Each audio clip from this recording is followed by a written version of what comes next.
What's going, guys? It's DeathMonk here. Today I'm going to be talking about some rather interesting information concerning Call of Duty Black Ops 6. Now, earlier on today I basically mentioned about a ELGATO collaboration with Black Ops 6 and how they're customizing certain amounts of gear, if you will, whether it be certain types of equipment they use for video gaming as such. So, once I came across ELGATO, I then come across CORSAIR, who are doing more or less the exact same thing as ELGATO are doing. So basically, as you guys can see, if you haven't already, make sure you guys check out ELGATO's shop items that they're selling. They're all Black Ops 6 themed.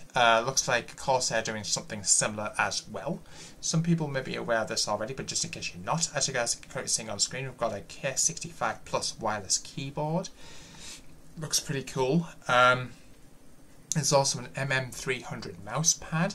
These are all Black Ops 6 themed here, guys. There's also an M75 gaming mouse, a HS80 headset, and a 3500 times mid-tower PC case. That's going to be coming soon. Completely all Black Ops 6 themed out there. Looks pretty cool. CORSAIR Tech gets you the win. As CORSAIR, they understand the demands of today's most competitive gamers. Discover some of the game-changing tech that developed top of the leaderboards. So as you guys can see, there's going to be rapid trigger, so you'll be able to move left and right very quickly in certain first-person shooters. There's also flash tap, so you can say quickly moving left, right, left, right, left, right, left, right, tapping enemies as they appear. IQ Link. Now apparently this is technology where you can, I think this improves like the, make sure all the, I'm guessing the air flows through the actual PC, I guess. Looks pretty cool. There's also Slipstream. Apparently, I think it's something to do with actual wireless technology between different pieces of equipment, whether it be the headset, the USB stick that plugs inside the laptop, for example, the keyboard and the mouse. Very, very interesting stuff there. But if you purchase any product from the licensed Call of Duty Black Ops 6 collection, you'll receive a code to redeem in-game items. Games sold are downloaded separately. So as you guys can see, you're going to be getting a Going Live emblem. There's also a Settled Down vinyl. The Clicking Heads calling card looks pretty cool. The Time to Game calling card and the Focused Fury calling card.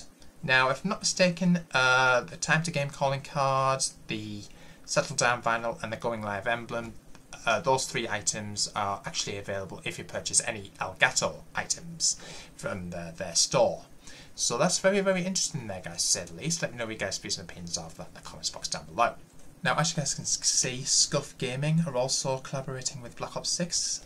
So as you guys can see, they've got all sorts of what appears to be PlayStation controllers and Xbox controllers, or SCUF controllers, whatever you want to call them. So these look really interesting. Let me know which one is your favourite in the comments box down below. But as you guys can see, gear up for Call of Duty Black Ops 6. Customizable rear paddles allow you to keep your thumbs on the sticks, allowing the full potential of omni movement. Play with ultra-fast clicks with dedicated instant triggers for first-person shooter games. Change your thumbstick height for accuracy. Switch to a sort and concave thumbstick to digging, making quick moves even faster. Our controls were practically built for this specific game. And they're also doing the exact same thing with exclusive in-game items. Very, very interesting there. I think the only one that's pretty much been, I'm not sure if it's been left out, but I'll just quickly check Control Freak as well. Now, just taking a look at Control Freak's website, it doesn't appear that they're doing anything for Black Ops 6 at this present moment in time, but if anything changes, I'll let you guys know. Make sure you guys stay tuned to the channel. Now, actually, the third episode of the COD Pod recently came out, and apparently some of the people who actually are hosting the COD Pod, a couple of developers and a community manager, Stephanie Snowden, has something to reveal as far as Season 1 is concerned for Black Ops 6. Check this out. One campaign. I've said this. I'm going to say this every episode, but this is one of the most. I'm so excited. October 25th, when this comes out, we're like 2 weeks away, and so we can't wait. Everyone at the studio is super hard at work. But one other quick thing I want to touch on behalf of Treyarch, since we have 2 miles here, is that you know, Miles Leslie, you and I were up on stage at Call of Duty Next, which feels like 7 years ago now, but was actually like maybe a month ago. Maybe. Or 2, something like that. And it all blurs together. It does, especially with beta. But we got to reveal Area 99, which is, of course, the new Resurgence map coming to Warzone later this year in Season 1, which is super exciting. And you got to take us through Area 99, which is the birthplace of NUKETOWN. Yes. So we've got a lot of questions from the community out there about NUKETOWN. Yeah. So I'm wondering if you want to set the record straight for us a little bit. Yeah, for sure. So, you know, we love, I don't want to say mess with the community, but we love to set things up for them. And they really have kind of leaned in. There's a lot of chatter about NUKETOWN. We teased it. We teased it, yeah. We did tease it. And the way we kind of approached this is we wanted to kind of have a suite of sort of NUKETOWN experiences. That doesn't mean it's the same, but we wanted to kind of expand upon what players love about it. So Area 99 and Resurgence and bringing sort of Black Ops and NUKETOWN to sort of the Warzone side and the birthplace of that. Warhead, that is not NUKETOWN. But what's really cool is it's an old, again, if you imagine Area 99's making NUKETOWNs. It's on many NUKETOWns. Many NUKETOWns. So it could be a NUKETOWN, but it's not the 100%. NUKETOWN. So they're transporting, you know, this stuff back in the 1960s, and when Area 99 starts to evacuate, this transportation of NUKETOWN and all of its sort of goodies falls into the desert. And so it is now left to the waste. So you get to play in all of the different bits of NUKETOWN in various different ways, because really the desert is taking it back over. And so that was really fun for us to experience NUKETOWN in a different way. And so that's Warhead. It's not a destroyed version of the NUKETOWN that we know and love, but it is a NUKETOWN. It is a NUKETOWN. Been swallowed up. And then, of course, I can confirm that NUKETOWN is coming. It wouldn't be a Black Ops game. It wouldn't be Black, of course, without NUKETOWN. Yeah, NUKETOWN. Who imagined that there'd be a Black Ops game without NUKETOWN? Yeah, no one. Like, at what point did anyone think, oh yeah, they won't? Nah, they've already done that. So. No, we're super excited, and again, you know, there's been some teases out there. I know the community's talking about NUKETOWN's going to come. It's going to be absolutely amazing. It fits directly into Black Ops 6, but it also fits into this, again, the Sweden sort of catalog of all of the sort of different NUKETOWN adjacent, the NUKETOWN family of fun, basically. The Nukeverse. Yeah, the Nukeverse. Yes, that's right. Yeah, there you go. We'll workshop that. Thank goodness we have a creative director here. Like, well, we're, you know, definitely need that, but you know, there's no sort of bad ideas, just ones we're not ready to work on yet. Scathing. I need more coffee. Yeah. Anyway, yes, NUKETOWN is confirmed to be coming to Black Ops 6.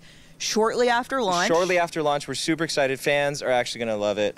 Well, not only is it NUKETOWN and all the gameplay you know and love, but it absolutely looks amazing. We'll get to that. You know. We get to kind of like hypothesize. Yes. Yeah. I mean, is it going to be a little? It's got to be a little 90s, or is it more? Are we more sort of? Don't can I answer ask? that. So it's definitely. Shut up. Get out of town. Okay. What I wish we could do, I wish I could hold my hand and a little Archie Adam would pop up and he could tell you what it is. We got to get an Archie for the set. But Archie's busy. I feel like that's enough. He's busy back at the studio trying to finish the game. So we got. Now, Associate Creative Director of Treyarch, Miles Leslie, sat down on CODPod Episode 3, which, if you are interested, I will leave linked down the description. But he has something interesting to say concerning the lore, if you will, of what actually happened to Alex Mason, whether it's canon, whether he's alive or dead. But looks like Miles might give us something here. Okay, so we've had Cold War now, going to Black Ops 2. Yeah, Black Ops 2. So it was half of it's 2025, which we have to talk about as well, you know, in some sense.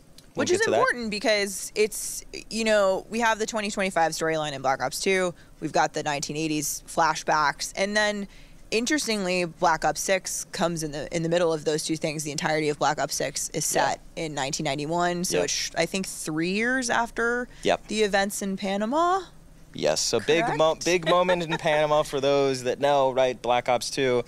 And this is where we can say, and we're canonizing, this is where Woods killed Mason. He was tricked into killing his best friend Mason by Raul Menendez, who kind of set up all this stuff in Panama. Huge moment, right? Woods is then again dealing with that. And again, it was really important for us to go back is Woods has always been really a hard-ass badass that is just, he's a really cool character because he's that, and he's kind of this, he's like the grumpy uncle, he's an asshole, but, you know, it's like he still gets the job done. And so now you're coming to him in a different place. He lost his best friend. He killed by being tricked. He witnessed Hudson sacrifice himself in front of him, right, to save not only him, but David Mason, as well. And then he gets kneecapped, means he will never be able to be the same operator that he was before.